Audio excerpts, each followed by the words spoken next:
Hello, everyone. Welcome back to the Crafty Cauldron. This is JoBeth, and I have a tiny little mini journal for, well, it's not super tiny, but I have a mini journal for you today to do a flip through of, and this one will be available in my Etsy store. If ever you are interested, hello, kitty cat. Hello, I know. I'm not paying enough attention to the cat, so she's showing me her disapproval. Anyway, if ever you are interested in purchasing anything or you have any questions about any of the journals that I show before they're in my Etsy shop, please message me on Instagram or through my Etsy shop. If you message me through Facebook or YouTube, you know, I may or may not get that message. It's just things are crazy on those websites. Anyway, this is Bernard. Bernard is my assistant. If you don't know Bernard, check out my Instagram, the link below. Actually, the link is in my shop banner. Okay, so here we have this little mini journal. It's all about skeletons. And it is soft cover-ish. It's made out of heavy cardstock. It's 7 by 5 1/4 with about a 1/2 inch spine.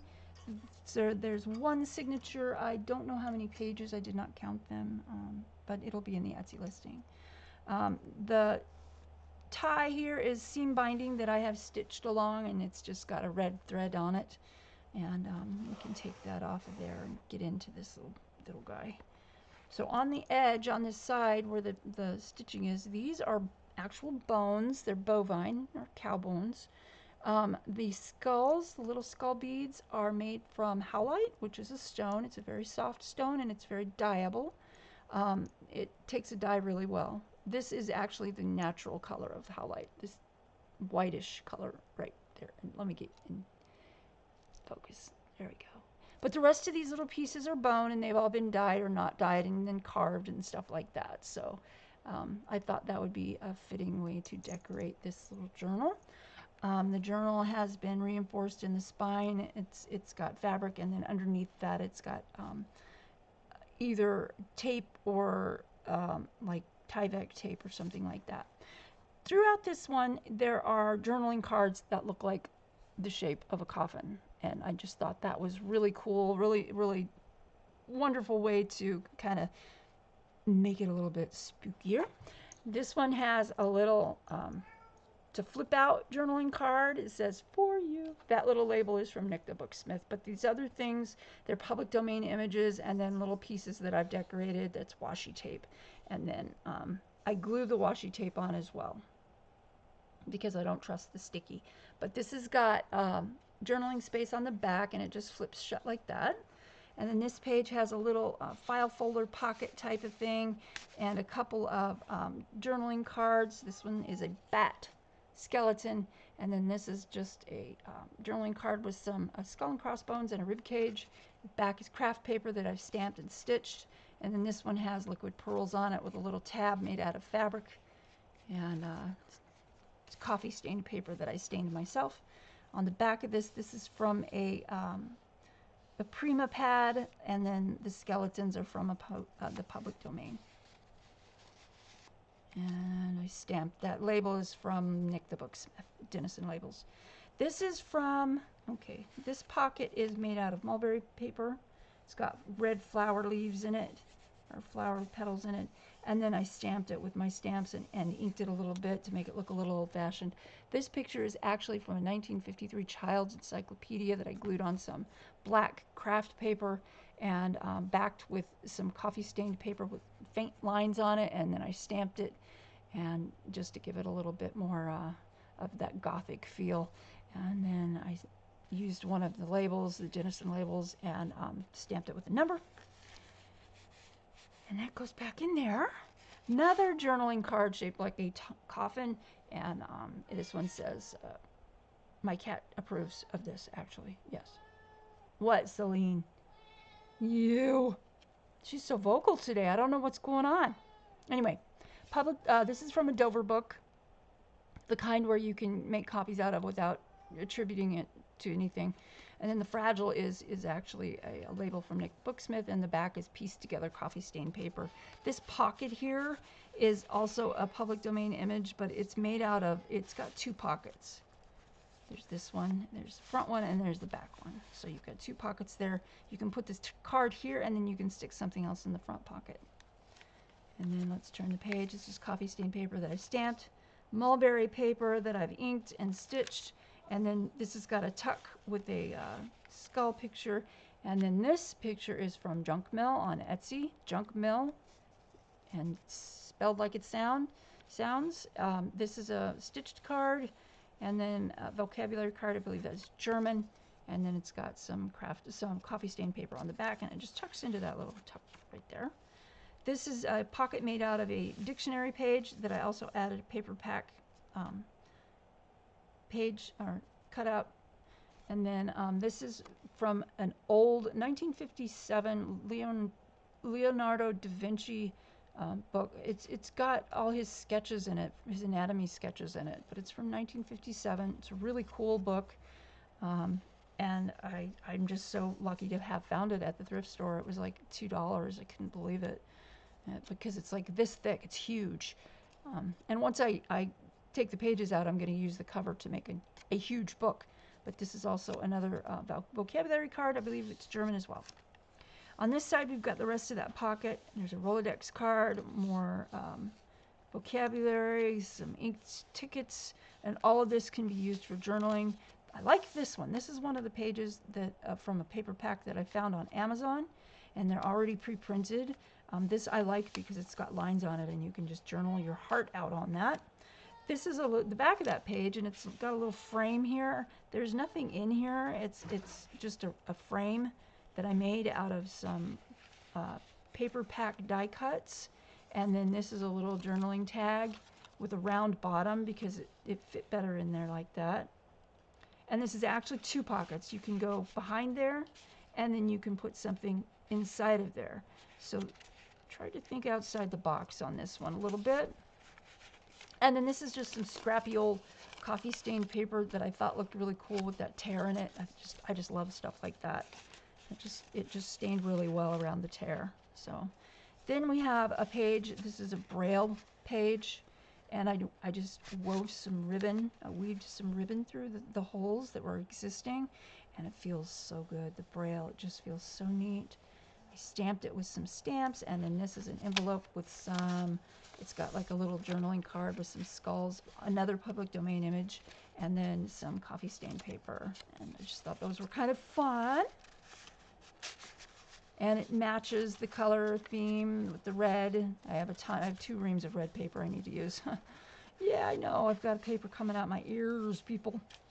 So then we've got, this is one side of a coloring page that came off of an old calendar, and then I stamped inside of there. You can journal on that. And then this is a stamp that I have, a skeleton, and this is on some kids' drawing paper, elementary school paper. And then I just left the edge really rough. This is parchment copy paper with stamping and some piano roll paper that I reinforced with some micropore tape. That's surgical tape. It's like cloth tape, paper tape. This is a printout from Crafty Cat's adult coloring. I think it's like 1968 or something coloring book. Really cool stuff, but I thought it was like grungy enough for this. So on the back of that, and I printed it on copy paper parchment. Added stamping. This is vintage music, sheet music. And then I added on this side a pocket with a journaling card, but not just any journaling card. And this is an idea I got from Mad Paper Crush. You guys, Mad Paper Crush. If you haven't been to see her videos, no, you need to go look at them. You definitely do. This is really, really cool. It just opens up like this. There's your secret journaling spot. And then the back, look at that, there's more journaling. And it just goes in this little skull pocket. This is textiles. It's velvet and some designer fabric that I got at Joann's years ago. And I just stitched that on for, so you could feel it. It feels really good, the velvet feels. It's Panay velvet, but you know, it's velvet.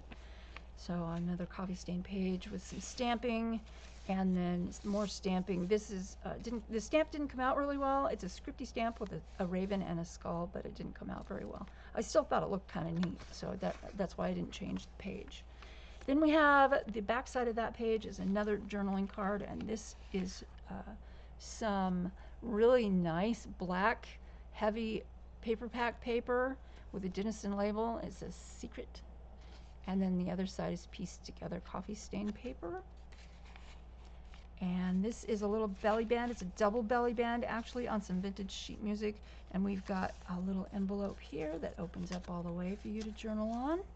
And then a tiny envelope here that you can open up all the way and fold down and journal on that. You can use it for a little note to someone.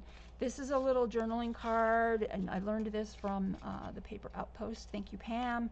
And it's really a cool idea. It just kind of folds in like that and tucks in. It's really cool. Then we've got some vintage music, sheet music, and some more copy paper, parchment copy paper for you to journal on. And then the other side of the page from Crafty Cat USA, this is a cyclamen. More piano roll paper. And this is another pocket. This is a pocket from Victoria Designs, and you can totally journal this whole page. And this is a little coffin-shaped journaling tag card that I made. Denison label that says Rush, and then this little label is from Nick the Booksmith. And I pieced together some wood printed paper. It looks like wood grain, and inked the whole thing. So that's kind of interesting. Then we've got copy paper that looks like parchment, and it says Rest, and I've stamped it. More stamping and a tuck with an old, it's an old library catalog card, and I rounded the corners and inked them, and then the back is blank. Next page, blank page for journaling, and this is something that I thought would be kind of fun. I drew on this. This is my own artwork here, and it's done on black cardstock with a white gel pen, and it opens up like this, and you've got all kinds of journaling space. You've got this on this door, and then this folds up, flips up, and then there's a pocket in here that I left empty for you, and then this is a public domain image as well. And then to close it, it goes, that does not go first. This goes first, and then this little circular thing just tucks behind that piece, and it puts your picture back together. Then behind that, on the same page, is another journaling card, and this one is pterodactyl, and then the back is coffee stained paper with some really pale lines on it, and I thought that looked kind of neat, and it just fits right in there. And then I added the long tab because it kind of just settles right down inside of there, but if you push it all the way back, you've still got a little tab to pull it out with. And the back of that page is the coloring page, so you've got something to do there. More braille page. And then this is a little, actually it's not a pocket, it's a belly band, but I liked the picture on it. The picture is like a little circle with some bones and an hourglass and candles. It looks like somebody's getting ready to do some heavy duty magic, man. And then it's got a little tab made out of the Joann's fabric, and then public domain images that I've put on there. The back is coffee stain paper that I stamped. I left the threads hanging. Feel free to trim them if you would like. It's not everybody's thing. I like the threads hanging. Not everybody does. And then the back of the page is that printed page that I got on Amazon too. This is really good for journaling on, as I said before. So then we've got that. Then the back of this, it's a page from a book. This is actually Canyon de Chelly. And then it's a Southwest magazine, and I added some public domain skellies and stamped it with bones, stones. This is a journaling tag and a public domain image. It's actually this one, and I just enlarged it. And then some wrapping paper with stars, craft wrapping paper with some gold stars on it. Next page is a journaling page, but it's made out of an old dictionary page. And there's a pocket on the other side. There's a Rolodex card and a page from an old German dictionary, and it says bone here and boo at the top. Then I stamped it here and then added some sparkly sequin trim. You can see that right there. That looks kind of neat. Mulberry paper with some textile here, and that's just like a snippet roll type of thing. It's kind of neat with lace and some fabric. And that is on mulberry paper with some red flower parts in it. It's really pretty. And you can write on that too. Coffee stained paper, and then there's the stamp that I tried to stamp on the previous page that I mentioned with the raven and the skull and the script. This is a really cool stamp. It's really big. It's really big. And then this is a little, it's like a postcard that I stamped with a number right here. And it says notes. You can write on that. And the back of that, I used it to make a pocket with the page from the very, very front, this backing page here, and then that's the other side. I stamped it, and it's like a little tuck, and inside of there I added a little tall notebook. It's like a little tiny junk journal with all kinds of different scrap pages in it. It's got a little tuck here, and then it's got, you know, just different pages, rounded corners, and then there's a little tuck in the back as well. So that's kind of a little thing you can take out. If you want to take it out, you can put it in your purse, your pocket, your backpack. Then I added an extra piece of paper to put my handmade by sticker on, and this says month and year. It doesn't say day, it's just month and year. And the reason why I don't include a day in my handmade by stamp dates is because I very often go back and forth and rearrange things and add. So technically, I don't finish it on any particular day. I feel like it's finished the day that I do the video. So there you have it. Page number, it's probably like, oh gosh, like 40 pages. I'm not sure, but and that doesn't count all of the cards and tucks and everything that you can write on. But I will definitely put that in the listing on Etsy. And like I said, if you're interested in something before it gets listed on Etsy, just contact me either through Instagram or through my Etsy store. And then this just wraps back around. It's just seam binding, bias seam binding with a stitching down the middle. So there you go. And the fabric on the outside, this red fabric, is cotton. So, and it's a really cool, really neat little kind of almost like a watercolor type of granulation on it. It's really neat. And then I left a little tail on the where the binding is, where the spine is. So there you have it. Little mini journal. Thank you for watching. Peace, love. Remember, it's not about the destination, it's about the journey. Please make it a happy, crafty, and colorful one, and everybody be safe out there. I will see you soon in the next video. Bye-bye.